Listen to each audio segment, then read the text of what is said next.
अगर कोई आपको रेड फ्लैग दिख रहा है तो उस पोजीशन को स्क्वायर ऑफ करके निकल जाओ, क्योंकि लॉस को बढ़ाना that doesn't make any sense.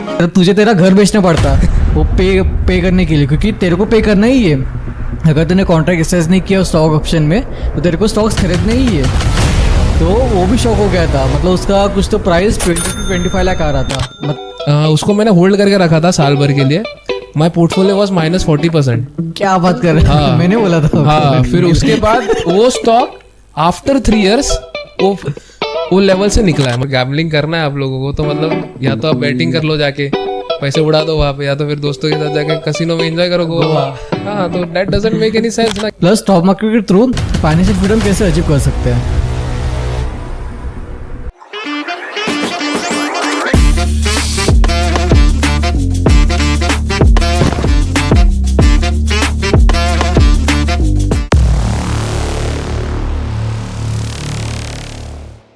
Welcome back to the brand new episode of Adhorekhit. अगर आपने प्रीवियस एपिसोड्स नहीं देखे तो उनकी लिंक मैं आई बटन में दे दूंगा, आप वहां जाके देख सकते हो। उन्हीं एपिसोड में से एक एपिसोड आज के हमारे गेस्ट नीलेश बलेल का भी था, तो अगर आपने वो एपिसोड नहीं देखा तो उसकी लिंक में मैं आई बटन में दे दूंगा।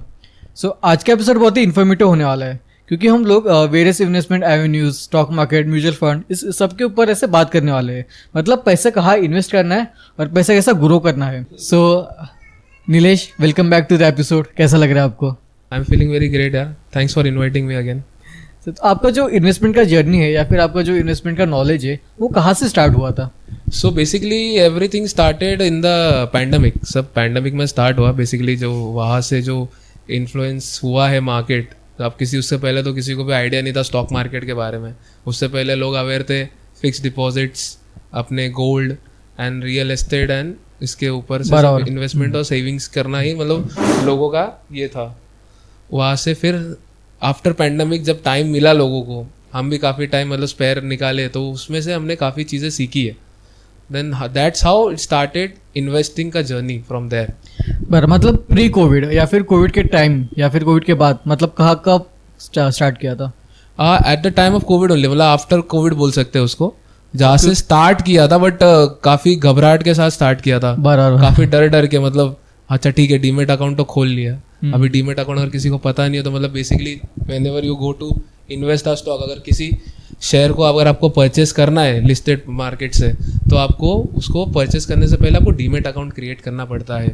जैसे आपको अगर सेविंग अकाउंट बैंक में ओपन करना है, अगर पैसे जमा करने हैं तो सेविंग अकाउंट होता है। तो लाइक दैट अगर आपको स्टॉक मार्केट में इन्वेस्ट करना है तो उसके लिए आपको डीमेट अकाउंट मैंडेटरी होता है। So let's start from the basic कि एक स्टॉक होता क्या है, फिर एक शेयर होता क्या है?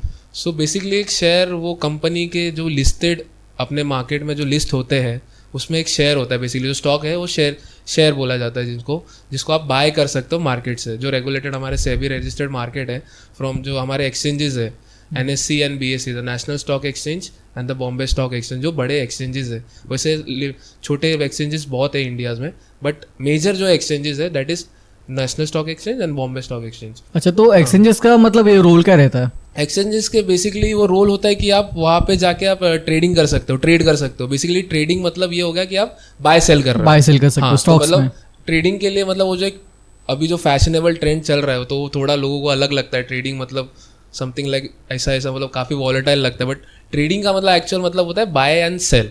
अच्छा, कि आप एक्सचेंज पे जाओ। अब एक्सचेंज पे कैसे जाओगे? जैसे ब्रोकर हो गए मार्केट में, टॉप ब्रोकर्स है, बहुत सारे लिस्टेड ब्रोकर्स है। लाइक अगर आप देखो ज़ेरोधा है, ग्रो है जो टॉप है, बाकी एक्सेट्रा बहुत सारे हैं। तो वहाँ पे आपको जाके डीमेट अकाउंट क्रिएट करना है। देन वहाँ पे आप जाके जैसे आपका डीमेट अकाउंट अप्रूव होता है, देन आप वहाँ से जाके आप स्टॉक बाय एंड सेल कर सकते हो। अच्छा, तो एक्सचेंजेस आपको अलाउ करता है ब्रोकर के थ्रू कि आप जाके स्टॉक मार्केट में जाके ट्रेड कर सको, कि बाय और सेल कर सको पर्टिकुलर जो आपको स्टॉक चाहिए XYZ। तो सपोज अभी एक फ्रेशर है, फिर जो बिगिनर है, तो उसको स्टॉक मार्केट में इन्वेस्ट करना है तो उसके सबसे पहले डीमैट अकाउंट बनाना पड़ेगा। एब्सोल्युटली। और डीमैट अकाउंट फ्री रहता है कि पेड रहता है? बेसिकली पहले पेड होता था। पहले काफी AMC एनुअल मेंटेनेंस चार्जेस ये सब प्री कोविड लगता था, बट आफ्टर कोविड हमने देखा काफी ब्रोकर्स आए जो फ्री प्लेटफॉर्म्स है जिनके AMC नहीं है। आप बेसिकली आके ट्रेडिंग कर सकते हो, बट हाँ you have to pay the brokerage. आपको टैक्सेस पे करने हैं, एंड टैक्सेस का अगर आप देखोगे तो काफी बड़ा क्वांटम है जो हम आगे डिस्कस करते हैं। तो सपोज अभी मैं एज ए बिगिनर हूँ तो मुझे स्टॉक मार्केट में इन्वेस्ट करना है, ठीक है? तो मुझे पहले डीमैट अकाउंट बनाना पड़ेगा, राइट? उसके बाद में मैं स्टॉक खरीद कैसे सकता हूँ एक्चुअल में? सो बेसिकली अगर मैं बोलूँ तो आपको एक दो एनालिसिस करना चाहिए, फंडामेंटली एंड टेक्निकल एनालिसिस काफी बिगिनर्स के लिए पॉसिबल नहीं होता कि टेक्निकली चार्ट आपको भी पता नहीं क्या हो रहा है मार्केट में, you have to follow that trend. उसके लिए काफी बड़े बड़े लाइक अंडरस्टैंडिंग, जो आप करते करते धीरे धीरे आपको अंडरस्टैंडिंग आएगा कि how to follow the chart. तो उससे पहले आपको फंडामेंटल जानना बहुत ज़रूरी है।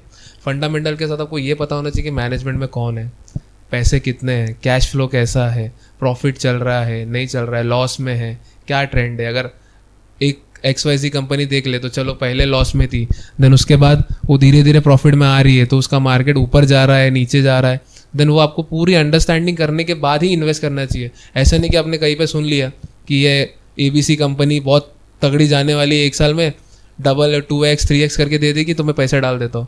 वो लिटरली इट्स नहीं बोले तो स्कैम ही है। और क्योंकि है ना अभी फिलहाल है ना, मतलब आफ्टर कोविड जो हमारे मोबाइल पे टेक्स्ट आने बहुत ऐसे टेक्स्ट ऐसे आने लगे कि आप ये कंपनी में इन्वेस्ट करो आपको प्रॉफिट होगा, तो एक्चुअल में क्या रहता है वो? सो बेसिकली आजकल इतने फिनफ्लुएंसर जो बोलते हैं मार्केट में, तो नया टर्म आया आफ्टर कमिंग दिस ब्रोकरेज, ये सब फाइनेंस का स्टार्ट होने के बाद फिनटेक वाले जो है फिनफ्लुएंसर जिनको हम बोलते हैं, तो उनमें ऐसा हो गया कि majorly they are not SEBI registered. अच्छा, सारे सेबी क्या रहता है? SEBI is a security exchange board of India, जो ये सारे ट्रांजैक्शन को मॉनिटर करता है, जो देखता है कि क्या चल रहा है मार्केट में, क्या है, कौन सही है कौन गलत है। अब सेबी का रजिस्ट्रेशन अगर आपके पास है, then you are having those rights to give the calls and fundamentally आप लोगों को समझा सकते हो। बराबर। विदाउट हैविंग दैट नॉलेज आप ये नहीं कर सकते कि आप किसी को बता रहे हो कि कितने में खरीदना है, दैट इज इलीगल। कि ये स्टॉक किधर जाएगा, आप ये ट्रेड कर लो, ये कॉल ले लो, ये पुट ले लो, दैट इज समथिंग रॉन्ग। वो मिसलीड करता है एज इन रिटेल इन्वेस्टर को, एंड वो एक इतना बड़ा प्रॉब्लम है कि रिटेल इन्वेस्टर वहीं से यूटर्न ले लेता है। अगर समझो आप किसी टेलीग्राम बॉट के चक्कर में फंस गए, आजकल आपको पता है जो इंस्टाग्राम और ये सब का ट्रेंड है, आपको भी पता है, आप कुछ भी सर्च कर लो 2 मिनट में ऐड चालू हो जाते हैं। बराबर, हाँ। तो जैसे आपने सर्च कर लिया स्टॉक मार्केट ट्रेडिंग, फिर लाइक थोड़ा तो देर रुके, फिर जैसे इंस्टाग्राम ओपन किया, रील्स पे अरे मैंने आपको इतना लॉस हो गया 15,000 का, मैं इतना प्रॉफिट करवा देता हूँ, 1.5-2 लाख के लॉस है, सारा कवर कर देता हूँ, हाँ मेरा ये कोर्स ज्वाइन कर लो, वो कोर्स ज्वाइन कर लो। वहाँ पे वो आपको बड़े में लिखा रहेगा कि we are not a SEBI registered का ऑर्गेनाइजेशन और समथिंग लाइक दैट, और कोई नहीं पढ़ता। सारे वो जाते स्क्रीनशॉट देखते, ओ माय गॉड बाप रे इसने ये कर दिया, चलो एक ट्राई मार के देखते हैं। बराबर। मैं ऐसा मतलब ये हवे में नहीं बोल रहा हूँ, मैंने खुद ने भी किया हुआ है अपने इनिशियल स्टेज। मतलब आपका खुद का एक्सपीरियंस है? हाँ, मेरा खुद का भी एक्सपीरियंस है काफी, कैसे हमने भी जला है FNO ट्रेडिंग में। So that doesn't make any sense कि आप FNO में घुस जाओ। FNO मतलब फ्यूचर्स एंड ऑप्शंस ट्रेडिंग, तो एक कंपनी है जहाँ पे उसके बारे में हम लोग बाद में बात करेंगे, पहले हम बेसिक से स्टार्ट करते हैं, राइट? सो अभी आपने फंडामेंटल एनालिसिस बोला कि सपोज अभी मुझे स्टॉक में इन्वेस्ट करना है तो मुझे एनालिसिस करना पड़ेगा, फंडामेंटल एनालिसिस। तो वो मैं कहाँ पे कर सकता हूँ, फिर कहाँ पे मैं कंपनी का इन्फॉर्मेशन देख सकता हूँ मैं? सो बेसिकली आप मार्केट में बहुत सारे टूल्स है, अभी लिस्ट निकालने जाएंगे तो काफ़ी टूल्स है, बट जो मैं यूज़ करता हूँ बेसिकली screener.in करके एक टूल है, वेबसाइट है, हाँ। जहाँ पे आप कंपनी का पूरा एनालिसिस कर सकते हो, कंपनी क्या करती है, कंपनी का चार्ट कैसा है, कंपनी का कैश फ्लो कैसा है, FIS कितने इन्वेस्टमेंट कर रहे हैं। FIS मतलब foreign institutional investors, then DIS है जैसे डोमेस्टिक इंस्टीट्यूशनल इन्वेस्टर्स। सो ये बेसिकली उनका फ्लो कैसा है, पैसे कितने आ रहे हैं, कितने जा रहे हैं, क्या ये है उनका मतलब कंपनी क्या कर रही है पिछले क्वार्टर से, मतलब रिटेल इन्वेस्टर का शेयर कितना बड़ा है नहीं है। तो वो सारी इन्फॉर्मेशन आपको लाइक अ फ्री आपको प्लेटफॉर्म पे अवेलेबल है। बट हाँ, कुछ बहुत सारे अलग अलग टूल्स है जो एडिशनल, जो प्रो लेवल के टूल्स है, तो उसके लिए आपको सब्सक्रिप्शन लेना पड़ता है वो प्लेटफॉर्म। मतलब वो एनालिसिस करना में एक आर्ट है, पूरा स्किल है, मतलब ऐसा किसी को भी वो आ नहीं सकता, राइट? डेफिनेटली। और मतलब मार्केट का एक उसूल है, मार्केट सिखाने के लिए कुछ तो लेता है आपसे। जैसे अभी मैंने आपको बोला कि मुझे सीखने के लिए मेरे पैसे काफी चला है बहुत, तो वो मतलब एक फीस हो गई मेरी कि मैंने दिया और मार्केट से सीखा। अनटिल एंड अनलेस वो किताबी ज्ञान बहुत है, मतलब दुनिया में बहुत अवेलेबल है किताबी ज्ञान, बट अनटिल एंड अनलेस जब आप उस पर उतरोगे नहीं, आपको खुद को नहीं पता चलेगा कि मतलब क्या हो रहा है, कैसे हो रहा है। जैसे ही आप स्टॉक बाय करोगे और गिरना चालू होगा तो आपका BP भी गिरना चालू होगा, धीरे धीरे आप भी ऐसा down down down down down, और आप फोमो में सेल करके निकल जाओगे। फोमो मतलब फियर ऑफ मिसिंग आउट। जैसे फोमो आया, कहानी खत्म, राइट? सो भी फंडामेंटल एनालिसिस मतलब वो सबको नहीं आता, मतलब आपको सीखना पड़ेगा प्रॉपर कि वो स्किल कैसे डेवलप हो सकता है। तो उसके बाद में आप स्टॉक बाय कर सकते हो, ठीक है? तो जो प्रॉफिट बनता है वो एक्चुअल में कैसे प्रॉफिट बनता है? हाँ, प्रॉफिट बनता है उसमें बहुत सारे फैक्टर्स है। बेसिकली आप एक कंपनी का स्टॉक अगर आप परचेस कर रहे हो, आपने एनालिसिस कर लिया, आपने ये देख लिया कि चलो आपको न्यूज़ भी आ रहे हैं, न्यूज़ भी आपको like taking with a pinch of salt लेना पड़ता है कि हाँ ये मे भी जा सकता है। ऐसा मार्केट में कोई नहीं है जो बोले कि हाँ ये टच कर ही लेगा, राइट। वैसा वर्क नहीं करता market. It all depends on how they are working, कैसे मतलब बिजनेस कितना जनरेट कर रहे हैं, क्या उनसे टारगेट्स मीट कर रहे हैं, देन गवर्नमेंट का कोई स्कीम आ रहा है क्या, उससे उसको कोई हेल्प हो रहा है क्या, लाइक दैट। फिर वो बेसिकली फिर आप उसके एक बेट लेते हो कंपनी पे। स्टॉक मार्केट इज समथिंग आप बेट लेते हो वहाँ पे, कि ऐसा नहीं है कि आपने पैसा डाला और एफडी जैसा आपको 5 साल के बाद रिटर्न मिल जाएगा। बराबर। तो लाइक दैट कि आप उस पर बेट लेते हो कंपनी पे। कंपनी पे बेट लेने के बाद अगर आपने सपोज XYZ कंपनी में आज 100 रुपीज डाला, बराबर। अभी हम लोग टैक्सेस समझ लेते हैं। अगर आपने सपोज 100 रुपीज डाला किसी कंपनी में, तो आपने उसको अगर with in a year, before year like 364 days के पहले, 365 डेज के पहले अगर उसको विड्रॉ मतलब आप सेल कर देते हो उसको स्टॉक को, तो आपको short term capital gain tax पे करना पड़ता है गवर्नमेंट को। उसमें कोई कैपिंग नहीं होता, अभी उसमें कोई ये नहीं होता। सपोज अभी मैंने जो परचेस किया वो XYZ स्टॉक, वो 100 रुपए में परचेस किया और मैं उसको बेचने जाऊँ लेट से 150, उसका प्राइस 150 रुपये हो गया, तो 50 रुपीज मेरा प्रॉफिट हो गया। तो उस प्रॉफिट के ऊपर कितना टैक्स लेगा, मतलब शॉर्ट टर्म या फिर लॉन्ग टर्म वगैरह? मतलब एक्चुअली वही बताने जा रहा था। तो बेसिकली अगर आप short term capital gain tax देखो, जो हमारा न्यू बजट निकला था उसमें कैपिंग कर दिया था 20% का। तो जो भी आप प्रॉफिट कर रहे हो, नेवरदलेस आपको 20% पे करना ही। मतलब अगर सपोज आपने लॉस भी किया तो भी नहीं, लॉस पे आपका कुछ नहीं, loss is on your hand. तो लॉस पे आपको कुछ पे नहीं करना पड़ता। जो आप ट्रांजैक्शन करते हो उस पे जो ब्रोकरेज फी आप देते हो प्लस अपना टैक्स देते हो, वो वहीं पे सेटल हो जाता है। जो मतलब उसके लिए भी अलग टैक्स रहता है? हाँ, डेफिनेटली। जब स्टॉक्स आप बाय करने जाते हो तो आपको उसमें ये टैक्स भी पे करना पड़ता है, ब्रोकरेज भी पे करना पड़ता है प्लेटफॉर्म्स को। जो ब्रोकिंग ऐप में आप जाओगे तो उनको आपको ब्रोकरेज भी पे करना है। अगर इनकेस आपका ब्रोकरेज फ्री है तो देन आपको नहीं लगेगा, but taxes you have to pay. वो आपको टैक्सेस पे करना ही है उनके। वो आप अगर आप ऑर्डर बुक देखोगे अपना, जब आप स्टॉक खरीदते हो बेचते हो तो उसका एक ऑर्डर बुक बनता है आपके डीमेट के अंडर। तो जब ऑर्डर बुक ओपन करोगे तो आपको पूरा एक चार्ट दिखेगा कि आपने किस प्राइस में बाय किया था, किस प्राइस में आपने सेल किया, उसके ऊपर कितना आपने टैक्स पे किया। That is the buying and selling वाला टैक्स। जो आप खरीदने का ट्रांजैक्शन फी जो आप बोलते हैं, आप वो दे रहे हो। अभी आते हैं हम गेन टैक्स पे, कैपिटल गेन टैक्स। मतलब आपके प्रॉफिट होने के बाद जो टैक्स लगता है वो। हाँ, तो अभी हम आते हैं कैपिटल गेन टैक्स पे। कैपिटल गेन टैक्स 2 टाइप के हैं, एक तो short term capital gain tax और एक long term capital gain tax. तो अगर आप किसी चीज को 365 डेज के पहले रिडीम करते हो in stock market, redeem as in बेच, हाँ मतलब सेल कर देते हो, तो you have to pay the 20% tax. तो वहाँ पे 20% टैक्स शॉर्ट टर्म में। तो वहाँ पे कुछ ऐसा लिमिटेशन या फिर कोई ऐसा अंडर वैल्यूड कैप नहीं है वहाँ पे कि आपको अगर प्रॉफिट हुआ है शॉर्ट टर्म में तो यू हैव टू पे। एंड लॉन्ग टर्म में जो आफ्टर बजट जो हमारा अमाउंट निकल परसेंटेज निकल गया, that was 12.5, but that too after 1.25 lakhs के ऊपर। अच्छा, मतलब उसका भी ब्रैकेट है? उसका ब्रैकेट है, लॉन्ग टर्म के लिए ब्रैकेट है कि आप 1.25 lakhs के ऊपर प्रॉफिट बुक करते हो with in that particular financial year, तो यू हैव टू पे 12.5% टैक्स, जो पहले 10 था। पहले 10 था, मतलब बढ़ा है टैक्स, बढ़ा दिया। यस, स्लैब बढ़ा दिया उसका। मतलब आप और देखने जाओ तो वो अमाउंट भी बढ़ाया है। जो पहले 1 लाख का था हुआ करता था, वो उसको 1,25,000 कर दिया गवर्नमेंट ने अभी। ओके, मतलब अमाउंट भी बढ़ गया प्लस जो परसेंटेज है वो भी बढ़ गया। यस। तो नेवरदलेस मतलब आपको सपोज 20,000 प्रॉफिट हुआ या फिर 20 lakhs प्रॉफिट हुआ, आपको पे करना ही है?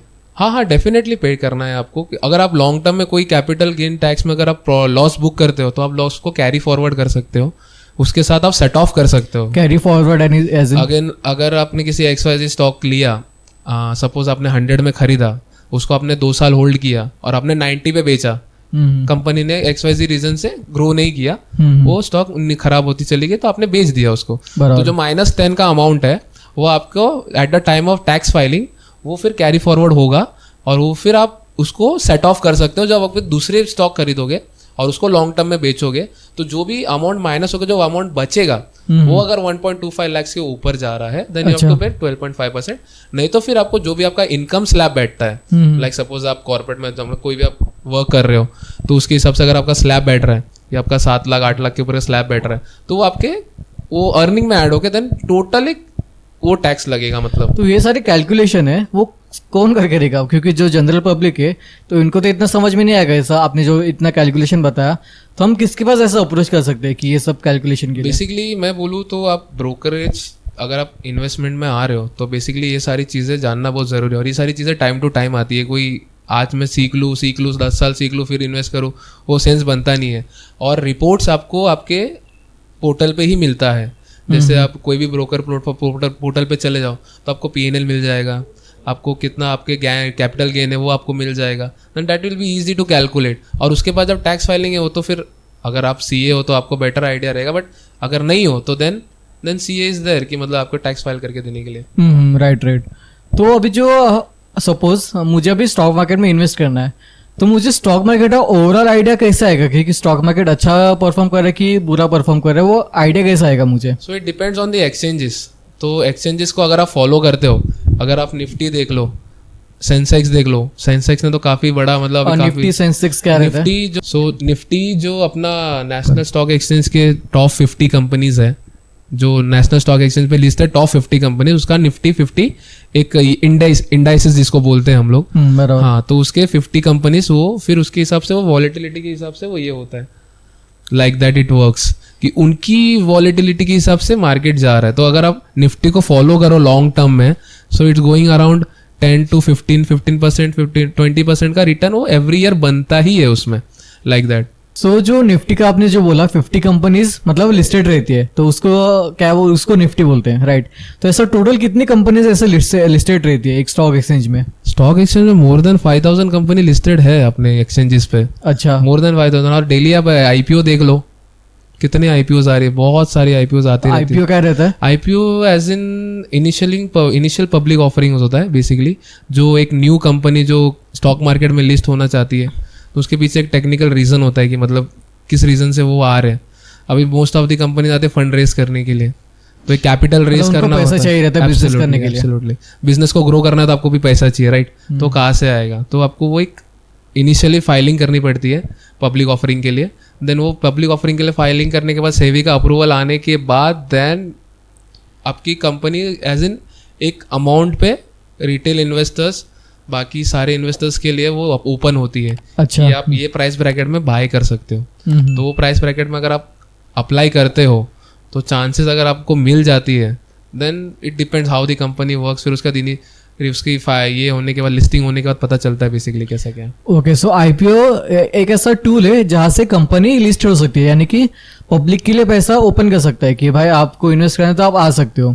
तो IPO मतलब वही है, राइट? सो अभी जो स्टॉक मार्केट है वो बेटर है कि FD या फिर म्यूचुअल फंड वो बेटर है? स्टॉक मार्केट में अपना म्यूचुअल फंड है, FD तो चलो बैंक्स का है। तो FD का अगर हम FD का डिस्कस कर ले आज के टाइम पे, मेरे ख्याल से तो FD is a liquid fund मैं जिसको बोलता हूँ। और लिक्विड फंड मतलब? लिक्विड फंड मतलब वो फंड्स जो इजीली एक्सेसिबल हो। जैसे अगर आप रियल एस्टेट देख लो, ये लिक्विड नहीं होता, ये इलिक्विड होता है। क्योंकि रियल एस्टेट अगर आपको बेचना है तो यू नीड अ टाइम, आपको सेलर चाहिए। अच्छा, आपको बायर चाहिए कि आप किसको बेचोगे, आपको ढूंढना पड़ता है। तो इलिक्विड हो गया कि आप तुरंत नहीं बेच सकते, तुरंत नहीं बेच सकते, टाइम लगता है। इस चीज को आप तुरंत सेल कर सकते हो, जैसे आपका स्टॉक मार्केट हो गया। आज आपने देखा कि ये रेट है, ओके चलो मैंने बेच दिया। हाँ, तो वो आपने प्रॉफिट बुक कर लिया वहाँ पे, वो then it's a liquid fund. लेकिन सपोज मैंने एक शेयर बेच दिया तो एक्चुअल मनी मेरे अकाउंट में आने के लिए कितना टाइम लगता है? तो उसमें T+1 का टाइम लगता है, ट्रेडिंग डे प्लस 1 डे। अच्छा, तो बेसिकली अगर आज अगर मैं कोई मार्केट में अगर सेल कर रहा हूँ वर्किंग डे में, अगर tomorrow is a working day, तो उसको सेटल होने के लिए कल तक का अमाउंट लगेगा, कल तक का टाइम लगेगा। तो कल वो मुझे जब मार्केट ओपन होगा सुबह 9:15 बजे, तभी मैं वो मार्केट से पैसा निकाल सकता हूँ। तो मतलब आज मैंने बेचा, मेरे को 80% अमाउंट मेरे जगह पे मतलब क्रेडिट हो गया। मतलब 80% डायरेक्ट स्पॉट पे आपको मिल जाता है। जो 20% बचा हुआ अमाउंट होता है सेलिंग का, वो आपको मिलता है T+1 डे पे, मतलब ट्रेडिंग प्लस नेक्स्ट डे पे। ऐसा अगर वो वर्किंग डे हो तो, अगर नॉन वर्किंग डे तो देन आपको वीकेंड का वेट करके देन जब मार्केट खुलेगा उसके बाद आपको मनी एक्सेसिबल होगा। अच्छा, तो क्या बेटर है, मतलब FD बेटर है या फिर स्टॉक मार्केट बेटर है? इट डिपेंड्स ऑन लाइक कि अगर आप FD का कैलकुलेशन देख लो आज के इसमें, तो FD is not going to beat the inflation. Inflation मतलब क्या रहता है? इन्फ्लेशन मतलब महंगाई जो हर साल बढ़ रही है. अगर आप इंडिया का इन्फ्लेशन रेट देख लो तो 7 to 8% का इन्फ्लेशन रेट है. अच्छा. तो जो बढ़ रहा है इन्फ्लेशन बेसिकली, अगर आज जिस चीज 10 रुपए की वैल्यू 10 है तो आने वाले 5 साल के बाद 10 की वैल्यू 10 नहीं होने वाली. वो तो कॉमन मतलब अच्छा, ज्यादा उसकी वैल्यू डिक्रीज होती रहेगी ड्यू टू इन्फ्लेशन. वो महंगाई बढ़ेगी तो उसका रेट भी गिरने ही वाला है. सो लाइक दैट अगर आप एफडी में वही सेम रेट पे इन्वेस्ट करते हो तो that doesn't make any sense. कि मतलब हाँ क्या बोल सकते हो कि लिक्विड फंड हो गया कि हाँ मुझे अगर एक्सेसिबल मतलब पैसा चाहिए, इमरजेंसी फंड जिसको बोलते हैं कि अगर मेरे को कल के लिए कुछ इमरजेंसी है या तो कल के लिए मेरे को कुछ सेव करना है तो उस चीज़ को मैं एज एन एफडी में रखूंगा ताकि मैं उसको जल्दी से यूज कर सकूं. सो मैं एक ऐसे जनरल टर्म्स में एक बता दूं. सपोज मेरे पास अभी 10 रुपए है, ठीक है. अभी मुझे 5 साल बाद एक चीज खरीदनी है, लेट से 15 रुपए की एक चीज खरीदनी है. सो अगर वो 10 रुपए आज मैंने एफडी में इन्वेस्ट किए तो 5 साल बाद मुझे 14 रुपीज मिलेंगे रिटर्न में. लेकिन अभी वही पैसे में अगर स्टॉक मार्केट में डालूं तो मुझे ज्यादा से ज्यादा 20 रुपए या फिर 25 रुपए मिल सकते हैं और मैं वो 15 रुपए की चीज आराम से खरीद सकता हूँ. सो ये डिफरेंस है एफडी में और स्टॉक मार्केट में. लेकिन स्टॉक मार्केट का सच में इतना रिटर्न आ सकता है क्या 5 सालों में? So basically it depends on आप कौन सी कंपनी में इन्वेस्ट करते हो. मतलब लॉन्ग टर्म में अगर आप देखो कि आप बेसिकली जो निफ्टी के टॉप कंपनीज है जो जैसे परफॉर्म कर रहे हैं, अगर आप उनके चार्ट उठा के देख लो तो आप जो बोल रहे हो ठीक है, मैं आई कैन अंडरस्टैंड कि 10 का 15 17 इज अ गुड अमाउंट, 20 तक भी गुड अमाउंट है. 10 का आप 30-40 कर लो तो मिड कैप स्टॉक्स हो गया, स्मॉल कैप स्टॉक्स हो गया. वो depends on the performance, how those companies performing. अगर वो कंपनी उतना आउट परफॉर्म करती है, अगर उतना आपको रिटर्न जनरेट करके मिलता है then that make sense. But आपको वो इन्वेस्टमेंट करने से पहले you need to know the books. आपको बुक्स पहले अंडरस्टैंड करना पड़ेगा कंपनी का कि like how that company is working. उसके बाद ही आप इन्वेस्ट करो. यही सजेशन है. अब बीच में कहीं पे किसी का सुन के घुस जाओगे तो देन वो बहुत दिक्कत वाली बात है. वो क्योंकि ऐसा बहुत बार हो चुका है, जो स्टॉक मार्केट में पैसे इन्वेस्ट करते हैं ना, इनिशियली 5-6 साल तक बहुत अच्छा प्रॉफिट देता है, लेकिन वो लोग सेल नहीं करते, होल्ड करके रखते हैं. लेकिन उसके अगले 2-3 साल में ही इतना लॉस होता है कि ना, जो उनका प्रिंसिपल अमाउंट रहता है ना उसके नीचे प्राइस आ जाता है. तो वो एक्चुअल में क्या रहता है, मतलब अगर सपोज मैंने प्रॉफिट बुक नहीं किया तो प्रॉफिट ऐसे मेरा जा सकता है क्या? हाँ डेफिनेटली. अगर आप कोई एक रॉन्ग स्टॉक सिलेक्ट करते हो, अगर आप बोलते हो कि मेरे को चलो अभी मैं इसमें लॉन्ग टर्म इन्वेस्ट करता हूँ, बट लॉन्ग टर्म में भी ऐसा हो जाता है कि बहुत सारे स्टॉक्स परफॉर्म नहीं कर पाते. समझो आपको 6 महीने में 30% का रिटर्न हो गया, बट यू नेवर नो कि वो आफ्टर 6 months वो गिर जाएगा. बट उसके पीछे भी कोई लॉजिक होता है. ऐसा हवा में तो कोई स्टॉक गिरता है नहीं. बराबर. सो बेसिकली आपको ट्रैक करना है कि मतलब कि उसमें वो स्टॉक कैसे परफॉर्म कर रहा है, कंपनी कैसे परफॉर्म कर रही है. रेड फ्लैग तो नहीं है, कोई ग्रीन फ्लैग तो होना ही चाहिए. अगर कोई रेड फ्लैग है तो मैं स्क्वायर ऑफ कर लेता हूँ अपना पोजीशन. स्क्वायर ऑफ मतलब आपको सेल कर देता हूँ. तो मेरा कहना यही है कि अगर कोई आपको रेड फ्लैग दिख रहा है तो उस पोजीशन को स्क्वायर ऑफ करके निकल जाओ, क्योंकि लॉस को बढ़ाना that doesn't make any sense. क्योंकि कैसा होता है, as a normal retail investor आप लॉन्ग पोजीशन होता है उसको आप ज्यादा होल्ड नहीं करते. अच्छा. क्योंकि मैंने देखा है कि इनिशियली प्रॉफिट बुकिंग बहुत जल्दी करना होता है एज एन यूथ, कि आप दिख रहा है प्रॉफिट, ओ माय गॉड चलो बुक करते. बट जो एक फोमो होता है सेलिंग का, जब वो मार्केट गिरता है तो आप उसको और होल्ड करते हो. हाँ बराबर. और रुके रहते हो, ऊपर आएगा पर ऊपर नहीं आता. तो उसी चक्कर में आदमी पैसे गवा देता है. So that doesn't make any sense. अगर आप लॉन्ग टर्म में हो या फिर शॉर्ट टर्म में, जो भी आपका गोल है, अगर आपको कहीं भी रेड फ्लैग दिख रहा है तो निकल आओ. रेड फ्लैग कैसे आइडेंटिफाई करने? रेड फ्लैग मतलब समझो कुछ कंपनी अटक गई, कुछ केस चल रहा है कंपनी के ऊपर, कंपनी कुछ प्रॉपर ये नहीं कर रही, रिपोर्ट नहीं कर रही, सेबी ने कुछ ये कर दिया, कोई रिस्ट्रिक्शन डाल दिया. अगर कोई भी रेड फ्लैग आपको दिखता है तो you better square of your positions. वो टाइम के लिए निकल आओ. जैसे ही वो पोजीशन नॉर्मल हो जाएगा देन आप री एंट्री मार लो उसमें. क्योंकि अभी रिसेंटली वही हुआ था, जो कोटक बैंक है ना, उसका आरबीआई ने उसको बोला था कि आप है ना नए कस्टमर एक्वायर नहीं कर सकते. तो उसका इम्पैक्ट है ना इस पे भी आया था. और कोटक नहीं, कोई तो और बैंक था शायद से, मैं भूल रहा हूँ, बैंक ऑफ इंडिया था शायद से, या फिर बैंक ऑफ महाराष्ट्र. तो उसको आरबीआई ने बोला था कि आप है ना नए कस्टमर्स एक्वायर नहीं कर सकते. तो उसका इम्पैक्ट क्या हुआ था बताया क्या? जो उसका शेयर था ना उसी दिन लिटरली 50 रुपीज तक वो नीचे गिर गया था. उसका डायरेक्ट ऐसे इम्पैक्ट हुआ था. सो ऐसा इम्पैक्ट ऐसा बहुत सारे हो सकते हैं राइट स्टॉक्स के ऊपर. डेफिनेटली. अभी वोडाफोन का एग्जांपल देख लो, कितना क्रैश हो गया वोडाफोन का स्टॉक अभी. तो मतलब वही है कि मतलब अगर कोई रेड फ्लैग है तो जितना जल्दी हो सके पोजीशन स्क्वायर ऑफ कर लो, क्योंकि वैसे कंपनीज में रह के मतलब नहीं है, आप पैसे गंवाने वाले हो.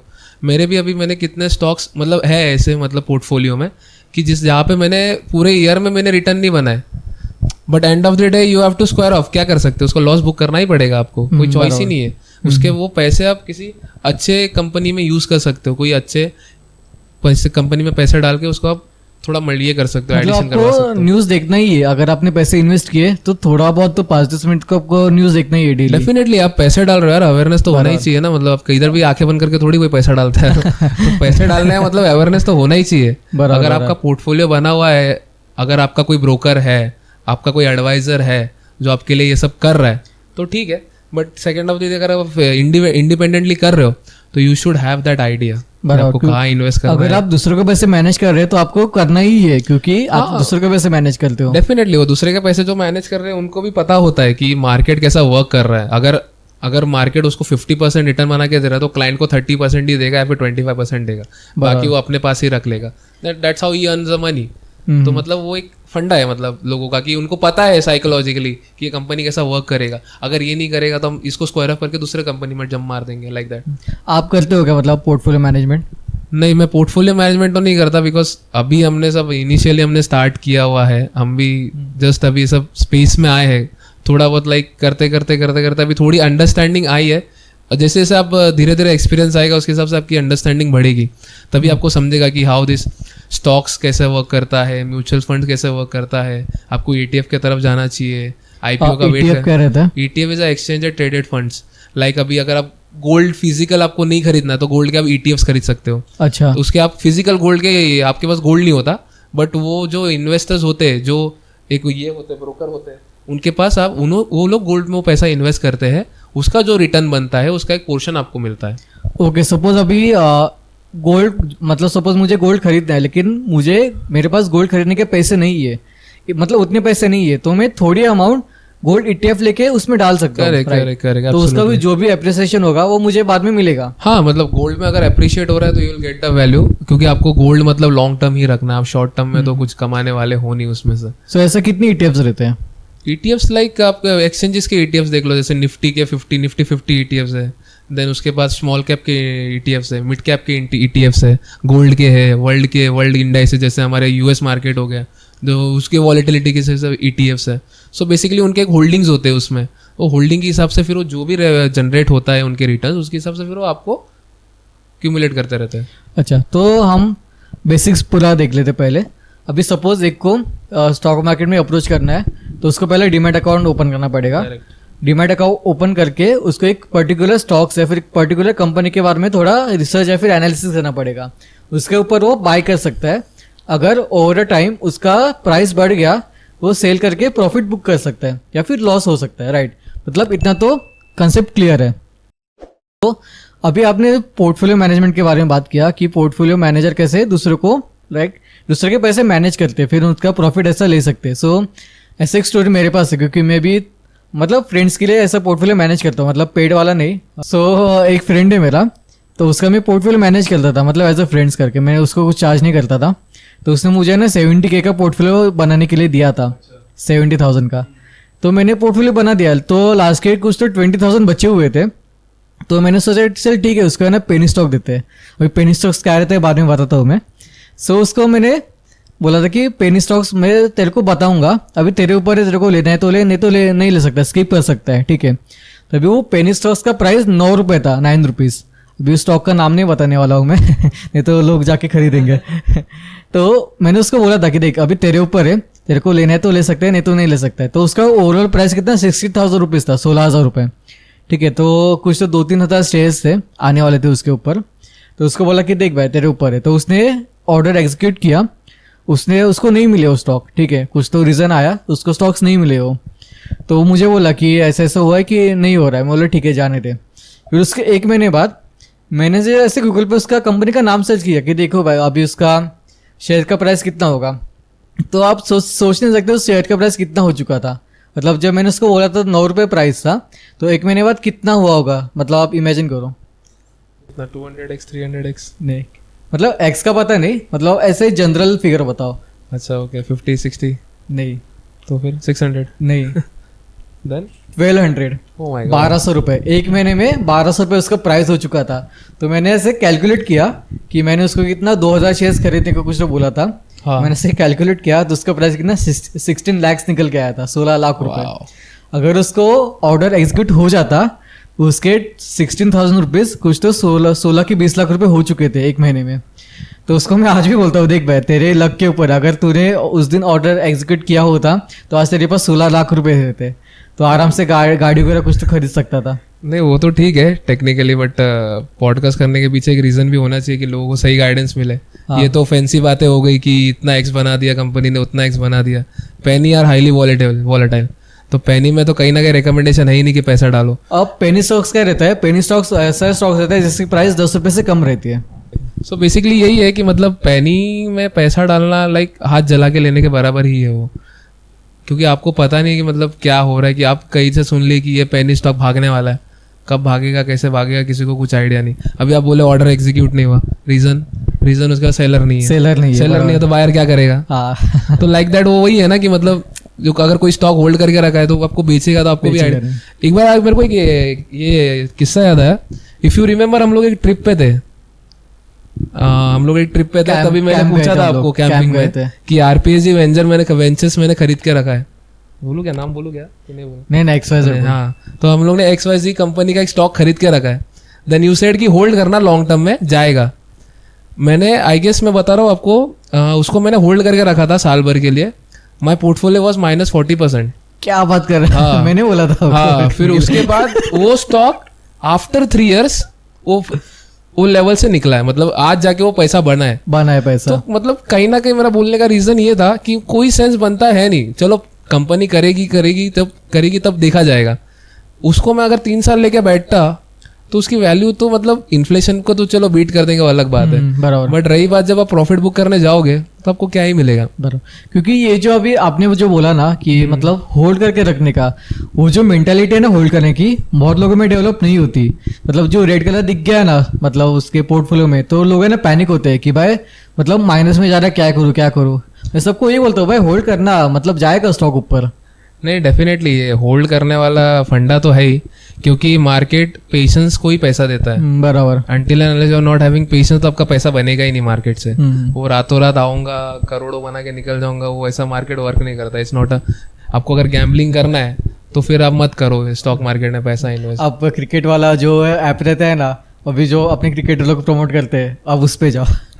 तो वो सब मतलब नहीं है कि अगर गैम्बलिंग करना है आप लोगों को तो मतलब या तो आप बैटिंग कर लो जाके, पैसे उड़ा दो वहां पे, या तो फिर दोस्तों के साथ जाके कसिनो में एंजॉय करो गोवा। हाँ, तो that doesn't make any sense ना कि मतलब पैसे जलानी है इवेंचुअली, देन वो आपका कॉल है। बट सेंसिबल इन्वेस्टर आपको अगर बनना है, कॉर्पस बनाना है, कॉर्पस मतलब बेसिकली आपके पास क्या होल्डिंग्स है आपकी, मतलब एक फाइनेंशियल जर्नी है उसमें आपका कॉर्पस कितना बड़ा हो रहा है, दैट डिपेंड्स। क्योंकि एंड ऑफ द डे एक इवेंट इंडिविजुअल का यही गोल होना चाहिए कि वो फाइनेंशियली फ्रीडम उसको कब मिलेगा। राइट। एज एन इंडिविजुअल मैं भी यही सोचता हूँ कि मुझे जितना जल्दी फाइनेंशियल फ्रीडम मिले I will be very happy. क्योंकि कॉर्पोरेट वर्ल्ड या फिर किसी और के लिए काम करना है, फिर बिजनेस करना, ठीक है आप सब करो, एक्सेप्टेबल है, वो सब एक जर्नी के थ्रू, फेस के थ्रू निकलते हैं। But the thing is that कि आप कितना जल्दी फाइनेंशियल फ्रीडम हासिल करते हो वो आपके लिए काफ़ी ज़्यादा इंपॉर्टेंट है। क्योंकि आजकल हमने देखा है कि कॉर्पोरेट की वजह से लोग टाइम नहीं है किसी के पास, किसी को कुछ समझ में नहीं आ रहा है। बराबर। लोगों ने किसी के बोलने पे स्टॉक उठा के रख दिया है, पता नहीं वो बढ़ेगा नहीं बढ़ेगा, क्या हो गया, चलो खुदा ना खास्ता बढ़ भी गया तो कब प्रॉफिट बुक करेगा, फाइलिंग के टाइम पे बोलेगा अरे इतना टैक्स कैसे आ गया। वो सब वो fundamentally doesn't make any sense. अगर आपको करना है तो खुद से करो। बराबर। किसी पे रिलाई करके करोगे तो फिर वो फंसोगे। लाइक वैसा एक फंडा है। हाँ आप रिलाई करो, मैं ऐसा नहीं बोलता कि रिलाई नहीं करो, क्योंकि न्यूज आते हैं वो सारे सच होते हैं, but decision should be yours. आपने किसी की सुन के स्टॉक उठा लिया, that doesn't make any sense. आपको उसका एनालिसिस करना पड़ेगा कि हाँ ये किस रीजन से जाने वाला है, इसका टारगेट रेट अगर किसी इंस्टीट्यूशनल ने दिया है तो क्या रीजन है, तो क्या रीजन से आपको इतना टारगेट मिला है, क्यों वे लोग बुलिश है, क्यों वे लोग बेरिश है, तो आपको समझना पड़ेगा कि बुलिश यानी एज इन मतलब मार्केट जब ऊपर जाता है, बेरिश यानी कि मार्केट जब नीचे आता है। Yes, so like that it works कि मतलब कैसे वो ये करना चाहिए उसमें। अभी ये नॉलेज इतना इंपॉर्टेंट क्यों है पता है क्या? अभी रिसेंटली मेरे साथ एक इंसिडेंस हुआ था, मतलब ये स्टॉक मार्केट को लेके। जो एक मेरा फ्रेंड था तो वो मेरे से सजेशन लेता था कि इस पे इन्वेस्ट करूँ या फिर उस पे इन्वेस्ट करूँ। तो उसने ना उस दिन क्या किया, उसने मेरे से पूछा नहीं कि ऐसा ऐसा करना है, उसने किसी और दोस्त से पूछ लिया, फिर उसने ना स्टॉक ऑप्शंस ले लिया। ठीक है, अभी स्टॉक ऑप्शंस क्या रहते हैं हम बाद में बताएंगे। तो स्टॉक ऑप्शन उसने ले लिया। अभी स्टॉक ऑप्शंस का कैसा रहता है कि अगर आपने उसका एक्सपायरी में है ना, जब आपने कॉन्ट्रैक्ट एक्सरसाइज नहीं किया है ना, तो आपको पूरा का पूरा खरीदना पड़ता है, पूरा स्टॉक, मतलब सिर्फ स्टॉक ऑप्शन। हाँ। तो वो बात उसको पता नहीं थी। तो वो भाई साहब ने अपने दोस्त, मतलब जो दोस्त से पूछा था, उससे कंसल्ट करके उसने स्टॉक ऑप्शन ले लिया, और वो ऑलमोस्ट है ना भूल गया था कॉन्ट्रैक्ट एक्सरसाइज करना। अच्छा। ऑलमोस्ट भूल गया था। तो उसने मेरे को है ना 2-3 दिन पहले कॉल किया कि तेज ऐसा ऐसा, मतलब मैंने खरीद के रखा है, मैं प्रॉफिट में हूँ, लेकिन मुझे होल्ड करना है। फिर मैंने उसको पूछा कि उसका एक्सपायरी क्या है, तो उसने 2-3 दिन बाद की डेट बताई, और मैं शॉक हो गया। मैं बोला भाई अच्छा हो तूने कॉल किया, अगर तूने कॉल नहीं किया होता ना तो तुझे तेरा घर बेचना पड़ता वो पे करने के लिए, क्योंकि तेरे को पे करना ही है। अगर तूने कॉन्ट्रैक्ट एक्सरसाइज नहीं किया स्टॉक ऑप्शन में तो तेरे को स्टॉक्स खरीदना ही है। तो वो भी शॉक हो गया था, मतलब उसका कुछ तो प्राइस 20 to 25 लाख आ रहा था, मतलब अगर उसने कॉन्ट्रैक्ट एक्सरसाइज नहीं किया होता। तो उसने अगले दिन वो बेच दिया, तो वो बच गया वो, नहीं तो उसका पूरा घर चला जाता स्टॉक मार्केट में। तो ऐसे ही मतलब नॉलेज जरूरी है।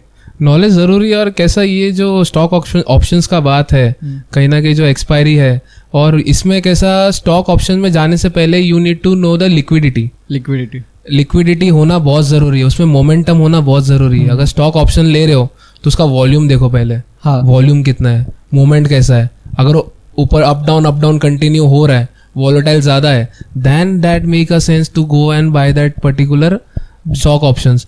क्योंकि वो ऑप्शन अगर आप ले लो, वॉल्यूम नहीं है, आप बेच भी नहीं पाओगे, मतलब कॉन्ट्रैक्ट एक्सेड हो गया तो आपको स्टॉक खरीदना ही पड़ेगा एनी हाउ। तो that doesn't make any sense. करो बट लिक्विड हो तो ही करो।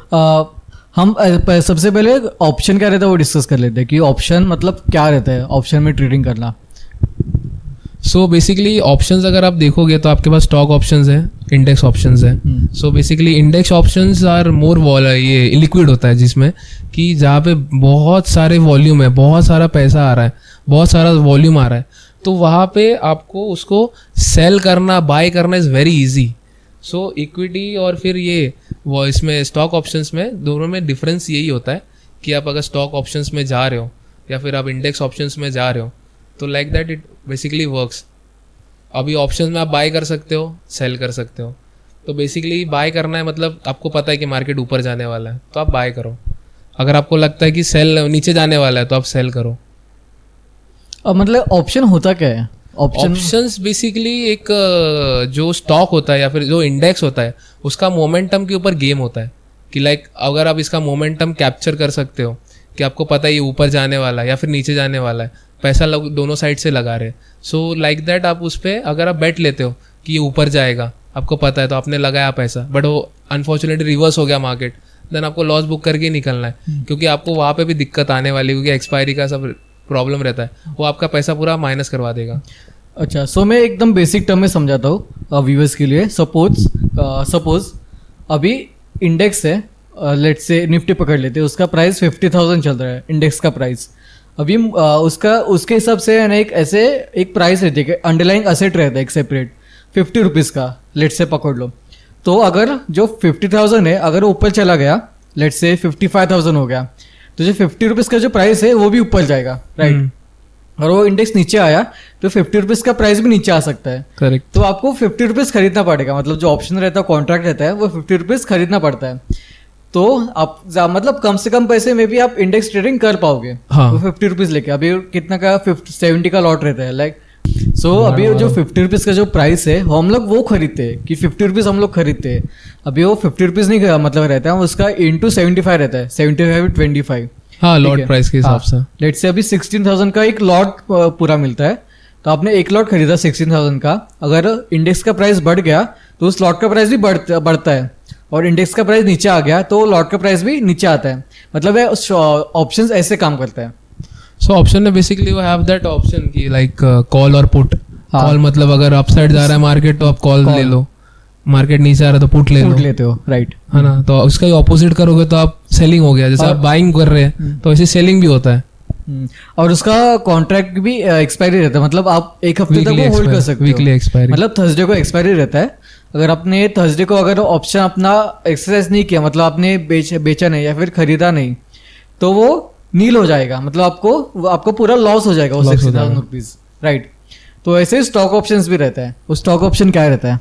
स्टॉक ऑप्शन में प्रॉब्लम ये है कि अगर आप टाइम पे सेल नहीं करोगे तो देन आपको पूरा स्टॉक्स लेना पड़ता है उतने क्वांटिटी का। मतलब सेमी कंसेप्ट है, अभी रिलायंस का भी खरीदना पड़ता है, तो वैसे ही अंडरलाइन एक असेट रहता है। सपोज रिलायंस का स्टॉक्स कितना रहेगा, 2000 का रहेगा, तो उसका अंडरलाइन असेट कितना 50 रुपीज का रहेगा। तो आपको रिलायंस का 2000 का स्टॉक खरीदने की जरूरत नहीं है, आपको 50 रुपीज का ले सकते हो। तो वैसे अगर आपने एक्सरसाइज नहीं किया तो आपको वो 2000 रुपये लेना ही पड़ेगा, मतलब 2000 का हाँ, stock। मतलब लाइक ऑप्शंस के अलावा एक इंट्राडे का भी ऑप्शन अवेलेबल है जहाँ पे आप फुल वैल्यू नहीं पे करते हो, थोड़ी वैल्यू पे करके भी आप वो स्टॉक खरीद सकते हो। अच्छा, फिर आपको जब पैसे बनाने हैं तो आप उसके वॉलेटिलिटी के हिसाब से पैसे बनते हैं। मतलब उसमें अगर आपको पता है कि मार्केट ऊपर जाने वाला है तो आप इंट्राडे कर लो। तो इंट्राडे क्या रहता है? इंट्राडे या फिर इंट्राडे holding? मतलब बेसिकली मार्जिन मिलता है आपको, एक लेवरेज मिलता है कि लाइक अगर स्टॉक का प्राइस अगर 2500 है तो मुझे वो पर्टिकुलर स्टॉक इंट्राडे के लिए मतलब फॉर दैट पर्टिकुलर डे आपको डे खत्म होने के पहले बेचना पड़ेगा। एनी हाउ एक्सपायरी मतलब वही उस डे की एक्सपायरी है उसकी। तो उसमें आपको वो लेवरेज मिलता है कि अगर 2500 का शेयर है तो आपको लाइक कम से कम में प्राइस में मिल जाएगा। फिर आप उसमें ज्यादा क्वांटिटी खरीद सकते हो, प्रॉफिट ज्यादा बुक कर सकते हो। हाँ। But all depends on market कैसा वर्क कर रहा है। अगर वो गिरा तो आपके इंट्राडे के पैसे भी फिर जाएंगे उसमें। सो मतलब इंट्राडे में ऐसा मतलब सिस्टम है जहाँ से आप जल्दी पैसा बना सकते हो। जल्दी पैसा तो मैं हाँ बोल सकते हैं, जल्दी पैसा बना सकते हैं तो, बट कहीं ना कहीं वही है कि मतलब depends on the skills and knowledge कि आपको पता होना चाहिए। फिर ऐसा कुछ न्यूज़ आनी चाहिए कि आपको लगता है कि ये स्पाइक कर जाएगा, मार्केट निकल जाएगा आगे, तो लाइक दैट इट वर्क्स। अभी सपोज मुझे मतलब बहुत कम टाइम में ज़्यादा पैसा बनाने का है, तो मैं क्या कर सकता हूँ स्टॉक मार्केट में? मत करो, कुछ मत करो, आओ ही मत स्टॉक मार्केट में। अच्छा, जुआ खेलो ही मत क्योंकि वो सेंस नहीं बनता। मतलब कम टाइम में ज्यादा पैसा कहीं मतलब वो जुआ ही है। जुआ ये हम किसी को ये नहीं करते, सजेस्ट नहीं करते इस चीज को। आप जितना लॉन्ग टर्म होल्ड करोगे, जितना पेशेंस दिखाओगे, पेशेंस को ही मार्केट पे करता है, ये साइकोलॉजी है। मतलब जिसके पास जितना ज़्यादा पेशेंस हो उतना ज़्यादा कमा के जाएगा वो। Definitely like that. वो बेसिकली कैसा होता है, अगर आप शॉर्ट टर्म में करोगे, शॉर्ट टर्म में ज्यादा रिस्क इन्वॉल्व होता है, तो रिस्क में मतलब आपको पता है पैसे जल जाते हैं। जितना ज़्यादा रिस्क उतना ज़्यादा रिवॉर्ड। हाँ, मतलब वो तो फैंसी टर्म है कि जितना ज्यादा रिस्क उतना ज्यादा रिवॉर्ड। मतलब वो अगर आप देखने जाओ टेक्निकली तो लॉन्ग टर्म के लिए ठीक है कि हाँ चलो अपने इतना होल्ड कर लिया, फिर इतना उसमें ये कर लिया कि चलो इतने रिवॉर्ड, इतना रिस्क कर लिया तो इतना रिवॉर्ड। क्योंकि रिस्क और रिवॉर्ड कैसे आप मैनेज करते हो? स्टॉप लॉस लगा के। स्टॉप लॉस मतलब क्या कि एक पर्टिकुलर स्टॉक का प्राइस 100 है तो मैंने 90 का स्टॉप लॉस लगा दिया। अगर वो 90 पे आ गया तो मेरा ऑर्डर एग्जीक्यूट हो जाएगा और मैं 10 रुपया लॉस लेके निकल जाऊंगा। तो वो एक स्टॉप लॉस होता है कि उसके नीचे अगर गया तो उसके लिए आपको टेक्निकल एनालिसिस आना चाहिए। तो अगर उसके नीचे अगर चला गया market, then I have to come out of the technical analysis मतलब जो चार्ट्स वगैरह रहते हैं वो read करना आना चाहिए। यस। तो टेक्निकल एनालिसिस करने के बाद आपको पता चलता है कि इसका स्टॉक में स्टॉप लॉस कहाँ लगाना है। या तो आपको पता होगा कि अच्छा ये लेवल्स है, ये लेवल अगर ब्रेक करेगा तो मतलब ये स्टॉक और नीचे जाएगा। अगर आप सेल साइड में हो तो वेल एंड गुड। अगर आप लॉन्ग साइड पे हो, शॉर्ट साइड में तो ठीक है, बट लॉन्ग साइड में मतलब अपर साइड में हो जहाँ पे प्रॉफिट हो ये करना है, तो फिर वो that doesn't make any sense कि मतलब स्टॉप लॉस लगाना ही बेटर रहता है उसके हिसाब से। हम लोग ये बात कर रहे हैं कि शॉर्ट टर्म मतलब जो जिसके पास पेशेंस नहीं है उसके लिए स्टॉक मार्केट है ही नहीं, राइट। मतलब अगर आपको लॉन्ग टर्म रहना है स्टॉक मार्केट में तभी आप जाके पैसा बना सकते हो। वो कंपाउंडिंग की तरह हो गया, मतलब जितना टाइम इधर रहोगे उतना ज़्यादा पैसा आपका बनेगा। तो कंपाउंडिंग कैसे हो सकता है स्टॉक मार्केट में? नहीं, ऐसा नहीं कि शॉर्ट टर्म में पैसे बनेंगे नहीं, शॉर्ट टर्म में भी पैसे बनते हैं मार्केट में। अच्छा। बट ये जो ट्रेडिंग यानी ये सब हो गया वो थोड़ा वो जुआ टाइप हो गया कि लाइक पैसे आपको लगते बनेंगे, बन भी जाते एक दिन, बन भी जाते अगले दिन आप गवा देते हो। हाँ। मार्केट में 3 टर्म है, एक तो शॉर्ट टर्म हो गया, मिड टर्म हो गया, देन आपका लॉन्ग टर्म हो गया। सो बेसिकली शॉर्ट टर्म में आपका गोल है कि लाइक 1 महीने तक होल्ड कर लिया या फिर within a week, within a month. Long अगर मिड टर्म में जाओ तो 1 से 3 महीना, फिर वहां से आप थोड़ा लॉन्ग पे जाओगे तो मतलब साल भर या साल से ज्यादा। सो डिपेंड्स ऑन दी गोल कि आपका गोल क्या है। ऐसे नहीं कि शॉर्ट टर्म में पैसे बनते नहीं है, बनते पैसे हर जगह बनते हैं, short term, mid term, long term सब में बनते। But it depends how you are going to manage your portfolio. Portfolio आप जैसे मैनेज करोगे उसके हिसाब से जो भी आपका रिस्क है, आपका जो भी रिस्क लेने का एपिटाइट, आपका जो भी रिस्क एपिटाइट है उसके हिसाब से आप ये कर सकते हो। तो उसमें कोई दिक्कत वाली बात नहीं है। सो कंपाउंडिंग क्या रहती है? कंपाउंडिंग बेसिकली ये है कि आप उस जो भी आप प्रॉफिट बना रहे हो बेसिकली उसको आप कैसे कंपाउंड मतलब कैसे आप ग्रो करवा रहे हो, Exponentially एक्सपोनेंशियली उसको कंपाउंड करवा रहे हो. सो जैसे आप लाइक अभी एक स्टॉक ले लिया आपने, तो उसको आपने लाइक मिड टर्म के लिए होल्ड किया, आपको मिड टर्म में काफ़ी अच्छा पैसा बन गया, तो आप अपने रिस्क एपेटाइट के हिसाब से आप डिसीजन लेके बेच सकते हो. आपको पता है कि वो जाने वाला है उसके आगे भी, तो आप होल्ड कर सकते हो. बट आपने उसको बुक कर लिया, बुक करके आपने दूसरी कंपनी में डाल दिया, दूसरी कंपनी ने और बेटर गया, तो कंपाउंड होते रहेगा आपका पैसा, धीरे धीरे धीरे धीरे कंपाउंड होते रहेगा. अभी जैसे SIP करते हैं लोग, तो लोग SIP कैसा होता है कि एक अमाउंट फिक्स होती है, एक अमाउंट कट जाती है आपकी एक मंथ में. SIPs में मतलब क्या होता है कि SIP मतलब आप एक पैसा म्यूचुअल फंड में डाल रहे हो. म्यूचुअल फंड क्या होता है, एक फाइनेंशियल जो ये होते हैं इंस्टीट्यूशन रहते हैं. हाँ, इंस्टीट्यूशन रहते हैं जो अपने पोर्टफोलियो मैनेजर जो होते हैं, जैसे बोला, तो पोर्टफोलियो मैनेजर के उनके ये होते कि ये हमारे म्यूचुअल फंड है, आप इसमें आके पैसा डालो, हम इसमें ये इंडेक्स में पैसा डालेंगे या तो फिर हम ये स्टॉक में पैसा डालेंगे. वो सब का रिपोर्ट आपके पास वो ब्रोकरेज ऐप पे अवेलेबल रहता है. तो वो देख के आप पैसा डालते हो, उसका ग्रोथ देख लेते हो आपकी. हाँ अच्छा ओके, ये 1 साल में इतना रिटर्न है, 3 साल में इतना रिटर्न है, 5 साल में इतना, वो एक एवरेज आपको ग्राफ दिख जाता है. बट दैट डजंट मीन कि फ्यूचर में वो रिटर्न आने वाले हैं. अच्छा, वो आपको रिस्क लेके ही चलना पड़ता है. इन्वेस्टमेंट आपको रिस्क पे ही करना है. वो तो डिपेंड्स ऑन दैट कि आपका रिस्क एपेटाइट कैसा है. जैसे आप SIP करते हो एवरी मंथ कि एक फिक्स डेट पे मैंने ये अमाउंट डाल दिया, तो SIP करते करते उसको मैं बोलूँगा कि आप स्टेप अप करो. आपको अगर फाइनेंशियल गोल आपको मीट करना है, जैसे आपने अगर आज 2,000 रुपए की मंथली SIP की, तो उसको स्टेप अप करो 10% से. जो भी आपका रिस्क एपेटाइट है, जो भी आपकी इनकम सोर्स है, उसके साथ आप 10% कर लिया, तो कैसा आपका फिर वो पोर्टफोलियो कंपाउंड होते होते होते होते, अगर आप है आप में वो पावर कि आप 15 ईयर्स 20 ईयर्स तक होल्ड कर लो, then you will make a very good money. बहुत मतलब रिटायरमेंट तक हो जाएगा. हाँ, जो हम लोग देखते हैं कि आज इतना इन्वेस्ट करो, इतना स्टेप अप करो, तो आपके पैसे तो बननी है. और उसके साथ अब SIP हो गया, SIP के साथ एक और कॉन्सेप्ट आता है सिस्टमैटिक विड्रॉल प्लान, SWP. अच्छा, तो SWP में वही है कि मतलब आप इन्वेस्ट करो, देन उसको सिस्टमैटिकली विड्रॉ करो. तो कैसा आफ्टर रिटायरमेंट आप एक अमाउंट विड्रॉ भी कर सकते हो, प्लस आपका जो कॉर्पस बचा हुआ है वो मार्केट में लगा हुआ है. अच्छा. तो मतलब वो कॉर्पस से पैसा तो बन रहा है, वो मार्केट में लगा हुआ पैसा बन रहा है, बट उसमें से मैं छोटा छोटा क्रंच निकाल रहा हूँ to meet my financial goals. जो मेरे खर्चे हैं डे टू डे, या फिर जो मेरे दूसरे खर्चे हैं, जो मेरे बाकी सब फैमिली के हैं, तो वो सब मैं मीट कर सकूँ. तो लाइक दैट वो SIP आपको प्लान करना है, उसके बाद आपको SWP भी वैसा प्लान करना है बेसिकली. तो SWP से फाइनेंशियल फ्रीडम आ सकता है क्या? SWP से फाइनेंशियल फ्रीडम तो चलो उसकी बात है, बट अगर आपको फाइनेंशियल फ्रीडम अचीव करना है तो आपको पहले आपके गोल सेट करने पड़ेंगे. And I would say start with the short term goal. आपको पहले पता होना चाहिए कि आपका शॉर्ट टर्म गोल क्या है, कि आपको किस में कितना पैसा डालना है. अगर आपके पास एक कैपिटल है तो आपको, जैसे हमने पहले डिस्कस किया, निफ्टी का small cap, mid cap, large cap. Large cap मतलब जो टॉप 50 कंपनी है जा रहे, वो सारे कंपनी उसमें आ गए. देन उससे थोड़े नीचे आएंगे तो मिड कैप में आ गए. देन उससे थोड़े नीचे आ गए तो स्मॉल कैप आ गए. अपना जो टॉप कंपनीज है, टॉप 50 कंपनी जो ऊपर वाला लार्ज कैप है, वो ज्यादा वॉलेटाइल नहीं है. मिड कैप उससे ज्यादा वॉलेटाइल है. स्मॉल कैप तो बहुत ही ज्यादा वॉलेटाइल है. So it depends on the risk appetite. आपको जितना आप ज्यादा रिस्क लेते हो उतना ज्यादा आपको रिवॉर्ड भी मिलता है.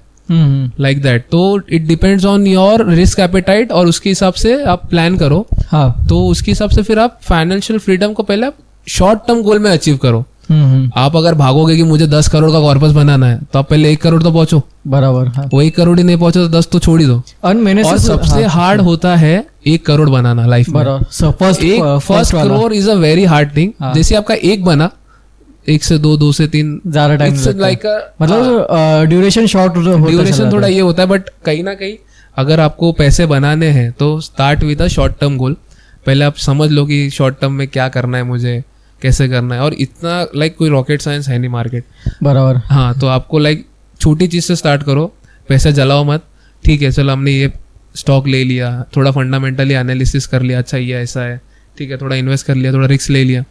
जैसे आप रिस्क लोगे, हमने भी स्टार्टिंग में कुछ पैसे डाले नहीं थे, हमको भी पता है कि बाबा हमको कि क्या होगा, कैसे होगा. वो थोड़ा आइडिया आने के बाद इंसान थोड़ा और पैसे डालता है, फिर पैसे डालता है. जैसे मैंने बोला वो सजेशन, वो ये वाला स्टॉक का जो हमारे बात हुआ था ट्रिप पे, तो उधर से मैं भी थोड़ा सा हिल गया था कि अरे बाप रे, मैंने अभी तक होल्ड करके रखा, कुछ रिटर्न दे नहीं रहा है. देन वहाँ से मुझे समझा, थोड़ा मेरे को अंडरस्टैंडिंग है, तो मैं वो पैसे साइकोलॉजी बिल्ड होता है। हाँ, तो पैसे मैंने लॉस बुक करके देन मैं दूसरे स्टॉक्स पे गया, थोड़ा और पैसे डाले, तो फिर वो धीरे धीरे आपका गोल, आप जैसे छोटे छोटे गोल आप अचीव करोगे, then will meet a big goal. तो कहीं ना कहीं जरूरी है कि आप शॉर्ट टर्म गोल सेट करो। सो अभी आपने जो फाइनेंशियल फ्रीडम के बारे में बात किया, मतलब स्टॉक मार्केट तो आप अचीव कर सकते हो, लेकिन जो जॉब पे जाने वाले, जो कॉर्पोरेट लोग हैं, कॉर्पोरेट एम्प्लॉइज, बहुत सारे लोग हैं ना, अपना जॉब अच्छा लगता है, उनको जॉब अपना छोड़ना नहीं है। प्लस अभी इतना कॉर्पोरेट जॉब में इतना सैलरी नहीं आता, मतलब ज़्यादा रहता है लेकिन एक्सपेंस ज़्यादा रहता है, राइट? सो वो जॉब करके प्लस स्टॉक मार्केट के थ्रू फाइनेंशियल फ्रीडम कैसे अचीव कर सकते हैं? फाइनेंशियल फ्रीडम अचीव करना मतलब ये नहीं होता कि आप नौकरी छोड़ दो, जो आपको चीज अगर पसंद है वो तो आप करोगे, राइट? फाइनेंशियल फ्रीडम क्या होगा कि मैं किसी पे डिपेंडेंट नहीं हूँ कल के लिए। आजकल हम कहीं ना कहीं डिपेंडेंट है, अगर मुझे घर लेना है तो मैं बैंक पे डिपेंडेंट हूँ, मेरे पास इतने कॉर्पस ने इतने फंड नहीं है कि मैं जाके घर खरीद लूँ। तो फाइनेंशियल इंडिपेंडेंट क्या कि आपने कॉर्पस बना लिया, आपने अपना सब बना लिया, रियल एस्टेट बना लिया, आपने अपने गोल्ड बना लिए, सब बना लिए, तो आपका एक फाइनेंशियल फ्रीडम आ जाता है उसमें कि हाँ मैं अभी फाइनेंशियली फ्रीडम हूँ, अभी मुझे जो करना है मैं वो कर सकता हूँ लाइफ में। तो लाइक दैट वो फाइनेंशियल फ्रीडम अभी थोड़ा ट्रेंडी हो गया है कि लोग पहले 60 पे 50 पे, जैसा वो लाइक रिटायरमेंट का एज होता था तो लोगों को लगता था कि वही हमारा फाइनेंशियल फ्रीडम है। तो लाइक वहां से फिर अभी वो धीरे धीरे कम हुआ कि लोगों को समझाए क्या है। और मैं ये नहीं कहता कि अगर आपको पैसे बनाने तो स्टॉक मार्केट में आओ, बराबर, पैसे बनाने तो रियल एस्टेट भी है, गोल्ड भी है, इट डिपेंड्स ऑन कि like how you invest. Business भी आप कर सकते हो। बिजनेस तो चलो ठीक है, वो तो डिफरेंट एस्पेक्ट ही हो गया है, ऑल दो अगर हम इन्वेस्टिंग की बात करें तो वो अलग ही है, क्योंकि इन्वेस्टिंग मतलब एक होता है ना कि मतलब एक सेकेंडरी सोर्स हो गया आपके लिए, एक कि आप कैसे पैसे मतलब काम के आपके जो प्राइमरी कर रहे हो उसके साथ आप सेकेंडरी कैसे पैसे बना सकते हो, जो आपके कैपिटल है उसको कैसे यूटिलाइज करके आप पैसे बना सकते हो आगे जाके। So that how it works basically. अगर आप देख लो कि आपको बनाने हैं पैसे तो स्टॉक है, म्यूचुअल फंड है, ETF है, गोल्ड है, जो भी आपको जैसा भी आपको ठीक लगे कि हाँ मेरा रिस्क एपेटाइट इतना है तो मैं, और मेरे हिसाब से क्या होना चाहिए कि पोर्टफोलियो हमेशा रीबैलेंस होना चाहिए। जैसे मैंने रीबैलेंस होना चाहिए, आपको ही पता होगा कि लाइक हाँ अगर मैंने किसी स्टॉक को होल्ड किया, मुझे पता है ये नहीं जाने वाला है, उसको अननेसेसरी होल्ड मत करो, बेच दो, बेच के दूसरे स्टॉक पे जंप कर लो। That will give you the rebalance कि मतलब हाँ चलो मेरा थोड़ा पोर्टफोलियो बैलेंस हो गया, अभी थोड़ा बेटर फील रहता है कि हाँ आई नो कि ये स्टॉक अभी जाने वाला है, तो हम लोग उस पर फिर ये कर सकते हैं, बेट ले सकते हैं। और जितना हो सके उसको वर्सेटाइल कर दो कि लाइक आपका जो इन्वेस्टमेंट है उसको थोड़ा ये कर दो, अलग अलग सेक्टर्स में इन्वेस्ट कर दो। लाइक अगर आपके पास स्टॉक्स है तो स्टॉक्स में तो बहुत सारे ऑप्शंस है, वो हो गया। देन आपके पास रियल एस्टेट है, देन आपके पास बिजनेस हो गया, देन आपके पास लैंड, ये सब बहुत सारे लाइक पीपल हैविंग कॉर्पस उससे ही बनता है कि like how you are making through that money, various investment avenues, various aspects होने चाहिए basically. So thank you so much, आप पॉडकास्ट पे आए, आपका जो एक्सपीरियंस है, आपकी जो जर्नी है हमारे साथ शेयर की, आपका जो नॉलेज है आप हमारे साथ शेयर किया। सो अगर आपको भी इन्वेस्ट करना है तो प्लीज़ फोकस ऑन लर्निंग। बाद में आप शेयर मार्केट में इन्वेस्ट करो, पैसा कमाओ, लेकिन पहले सीखो और बाद में share market. So thank you Tejas for having me in the show. Secondly मैं यही कहना चाहूँगा कि इन्वेस्ट करो तो थोड़ा लॉन्ग टर्म के लिए देखो, और बेसिकली पैसे जलाने के लिए मत इन्वेस्ट करो कि शॉर्ट टर्म में कुछ बन जाएगा, हम ये बन जाएंगे, पैसा बन जाएगा, रातों रात करोड़पति बन जाएंगे, ऐसा कुछ होता नहीं है मार्केट में। तो लाइक दैट आप जितना स्टेबल रखोगे खुद को, जितना काम एंड पोस्चर रखोगे, तो उसी में आपका पैसा बनेगा। एंड पेशेंस, मार्केट में एक ही चीज काम करती है, patience will give you the money. बराबर, जिसके पास पेशेंस है उसके पास पैसा है। अगर आप फोमो में आके बेच दिए तो फिर वो दिक्कत हो जाती है। तो बस एक ही मेरे रिक्वेस्ट है सब्सक्राइबर से कि थोड़ा आप लर्न करें, सीखे, देन ही आप मार्केट में उतरे। And everything is subject to market risk, तो वो बेटर है कि आप लर्न करो, देन आओ, देन इन्वेस्ट करो। Thank you so much for watching this podcast. आप भी चैनल को सब्सक्राइब करो, लाइक करो, शेयर करो, और नीलेश को सोशल मीडिया पे जरूर फॉलो करना। मैं आपको मिलता हूँ अगले एपिसोड में, तब तक के लिए गुड बाय।